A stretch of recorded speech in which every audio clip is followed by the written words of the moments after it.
چترال میں بعض polling station میں انتظامیہ کی جانب سے ناقص انتظامات ہوئے تھے، جس کی وجہ سے لوگ کندھے سے کندھا ملا کر اپنی باری کا انتظار کر رہے تھے، جبکہ معذور اور معمر افراد کے لیے علیحدہ بوتھ بھی نہیں تھا۔ لوگوں نے شکایت کی کہ صبح سے لے کر اب تک شام ہو گئی ہے لیکن ووٹ ڈالنے کی باری نہیں آئی۔ مزید جانتے ہیں ہمارے نمائندے غلام احمد فاروقی کی اس رپورٹ میں۔ جی بالکل، اس وقت میں کھڑا ہوں government primary school number 1 Chitral میں، جو ایک بڑا کنجسٹڈ ایریا ہے، یہ بھی پولیس اسٹیشن ہے۔ یہاں بھی مسئلہ یہ ہے کہ خواتین کے لیے اور مردوں کے لیے ایک ہی اسکول میں پولیس اسٹیشن بنائے گئے۔ خواتین جو ہے وہ نیچے ہیں اور مرد حضرات کے لیے اوپر ہے۔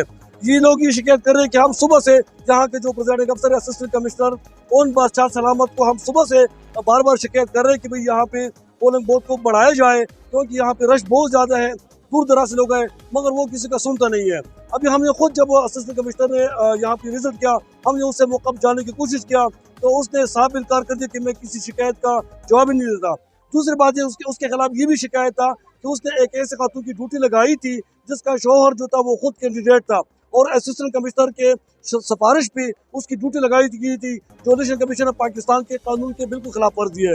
ابھی صورتحال یہ ہے کہ اگر میرا کیمرامین دکھا سکے تو یہاں پہ اتنا رش ہے کہ لوگ کندھے سے کندھے ملا کر بالکل لگے ہوئے ہیں، دور دراز سے لوگ آئے ہوئے ہیں، بوڑھے ہیں، خواتین ہیں، ضعیف العمر لوگ ہیں، اور اس میں شیخوار بچے بھی اپنی ماؤں کے ساتھ، وہ بیچارے بھی زمین پر بیٹھ کر وہ یہ دکھ تو اس کا تکلیف سہار رہے ہیں۔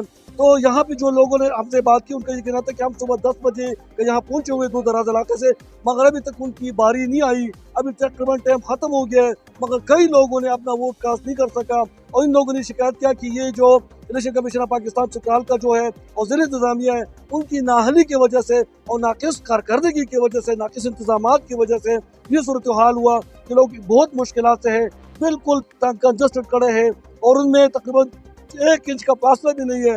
اگر خدا نخواستہ یہ دوسرا منزل چھت گر گیا، یہاں پر خدا نخواستہ کوئی بم بلاسٹ ہو گیا، تو سینکڑوں لوگوں کی جان جانے کا بھی خدشہ ہے۔